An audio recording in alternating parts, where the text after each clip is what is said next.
Hello, welcome back to isayhourwrong Reads, and today I will be recommending a book for every stop on the West Highland Way. So, over the summer, me and my friends walked a 96-mile journey from Mulgai in Glasgow to Fort William. It takes you through some of the lowlands, the highlands, lochs, moors and glens, over some of the most beautiful and ancient landscapes you can possibly imagine. Throughout the trip, we had very chaotic escapades, adventures, and such, lots of which I doubt we'll be forgetting anytime soon. But I wanted to make a video recommending a book for each day that we experienced, to kind of commemorate the fact that we managed to do it in the end. These mainly are not Scottish books, but more ones that I felt fitted the vibe of the day's travelling or the location of where we stopped or where we walked through. This journey was great fun, and I would highly recommend anybody that's in Scotland that's got a week to spare to set off throughout the Highlands on their feet and have a look for themselves. So, stop one, we started in Mulgai and we travelled the 12 miles to Drimmen, which is in the beginning of Stirlingshire. So, the first book that I'm going to recommend for this day is because throughout that first day, we were starting off on our journey, we were very excited, we still didn't know entirely what was in store for us. But something that we did see was a lot of lovely pictures and images and carvings and signs referencing The Lord of the Rings by J.R.R. Tolkien. So this is the first book because the first day was full of Hobbits references and kind of Lord of the Rings references, and we were talking about it non-stop because we were seeing it everywhere, and it was just great fun to think about us going on our own wee mini adventure, similar to the Hobbits going off on their adventure at the start of The Lord of the Rings. And I haven't actually read The Lord of the Rings yet. I've been meaning to, and I will pretty much be doing it soon, considering I just bought them. But it just gave such a vibe of that first adventure, setting off for the first time, that it really just summed up that first day before we really got into the harder parts of it, which were the next couple of days. So that's why for the first book that I'm going to be recommending for Mulgai to Drimmen is The Fellowship of the Ring, more specifically, because it's the first one in that trilogy. But you know what, the whole trilogy to go with, I would probably say, because I'm sure they're going to be brilliant. So the second part of our journey was from Drimmen to Riverdenen. So for this one, this was the hardest day of our trip. We spent 15 miles walking throughout the whole day. We went up Conic Hill the long way round, which was difficult.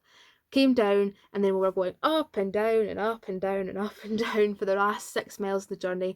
And by the time we reached our camp in Riverdenen, we were absolutely dead on our feet, and we just couldn't wait for it to end. But looking back on it, we did have a very nice day at the start. At least Conic Hill was lovely as ever, and we had a gorgeous plate of chips at the pub when we got down the bottom. And that is why I am recommending The Count of Monte Cristo by Alexandre Dumas. Now, this book, as you can probably tell from the fact that my bookmark is here, I have been attempting to read for a number of years, and I haven't actually ever managed to get to the finish of it. Now that I've managed to do that, whereas I managed to walk 15 miles in one day and not die, I've decided that I'm going to definitely try and finish this book because I do enjoy it. It is just quite a struggle to get through sometimes. I mean, it's not surprising considering it takes, almost 1,300 pages, in this edition at least, to get to the end. But one day I'll get through this book, just as I got through all those miles, even though it might hurt and I might struggle during it, but I'm sure it'll be rewarding by the end of it, and that I'll definitely be grateful that I managed to finish it eventually.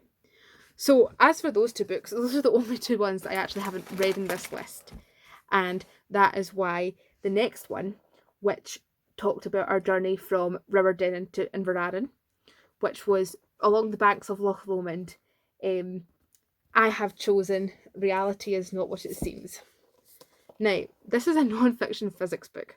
And you might be saying, now, why are you talking about a non-fiction physics book during a video about walking and Scotland?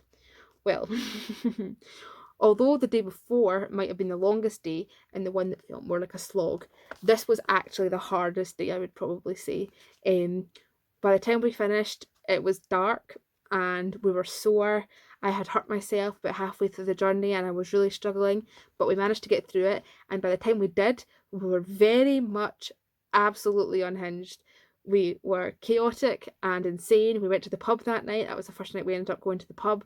And we had such a good night, and it just seemed so different from anything else that kind of I've experienced in that trip. And that's why I chose Reality is Not What It Seems, mainly because the absolutely batshit physics in this very well complements the absolute batshit insanity I was feeling that night.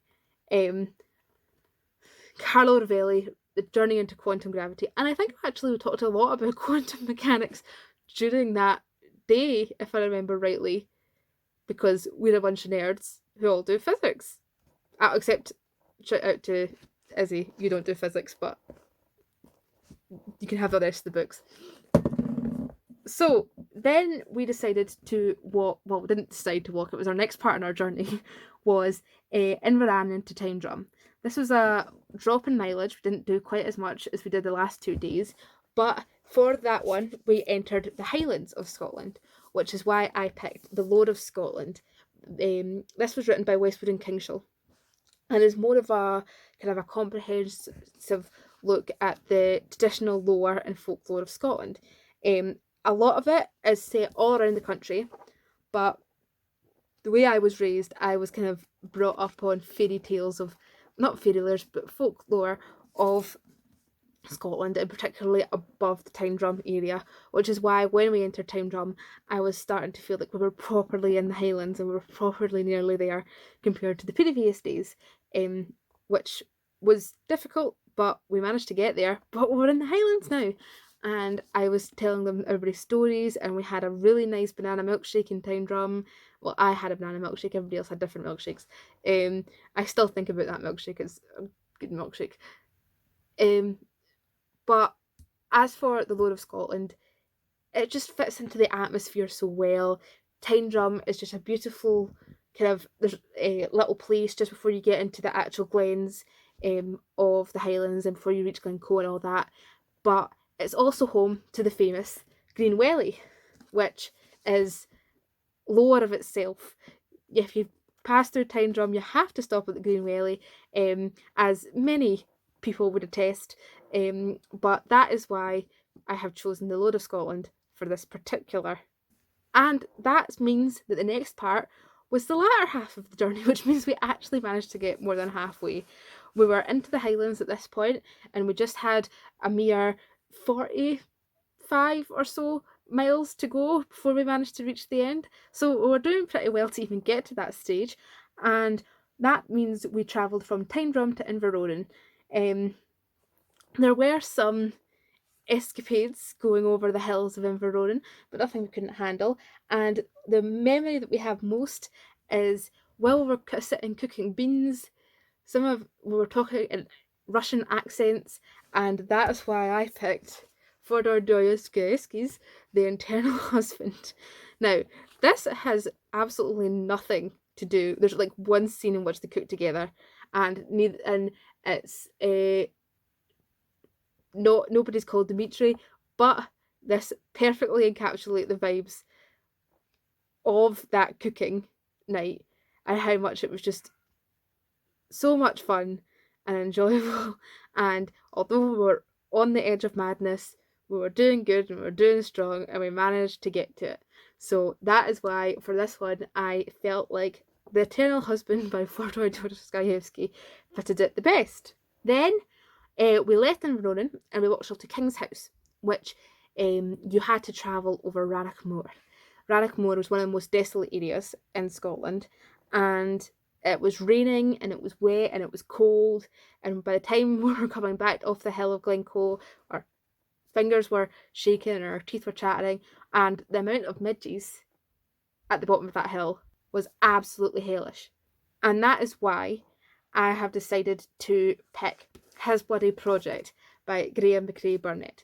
Now, this isn't actually technically set in Rannochmoor or Glencoe, but the atmosphere that it delivers is exactly the same. It's got the exact same desolate, rainy, drudgy kind of feeling, the same colours of dark greys, browns, all that sort of thing. Absolutely fits it spot on. And of course, there was no murders that night, but there was a lot of deer, which there was a lot of deer in Inveroran as well, which is another reason why I picked this book, because it's got deers on it. But yes, so that's why I picked His Bloody Project for this one, because it was just so atmospheric and just brought me straight back into it and just reminded me a lot of it. Plus, midges are killers, they really are. Murder midges. Yeah. Then we did the trip over the Devil's Staircase from King's House to Kinlochleven, which was our last stop before we reached the end at Fort William. And for this one, I am going to cheat a little bit, because this one technically isn't a book. It's an audio play. I think it is also a book, but the one that I'm going to be referencing here is actually is a Big Finish audio drama called Holmes and the Ripper.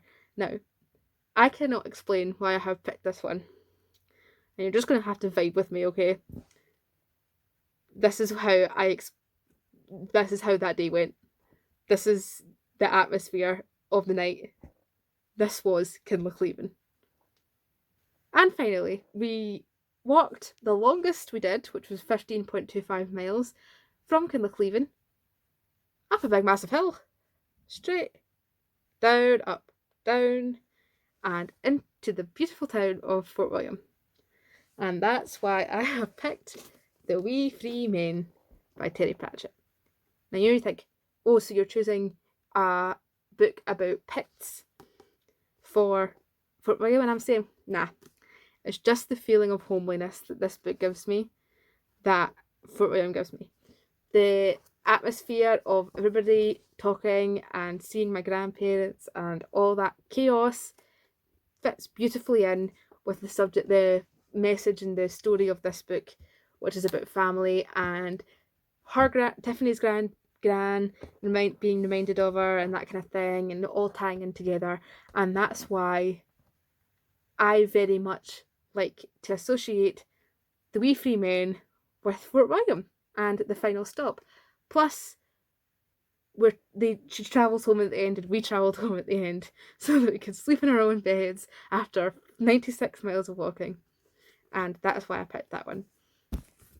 So this was quite a strange wee video to film, because I very much enjoyed my trip up and down to Fort William by walking, and it was a once in a lifetime experience, and I absolutely adore the folks that came with me. And I just wanted to say very well done to you for doing it, and I'm so proud of us for managing to get to the end. So I'll cheers to that, even though I don't have anything in my glass, and I will see you next week. Bye bye.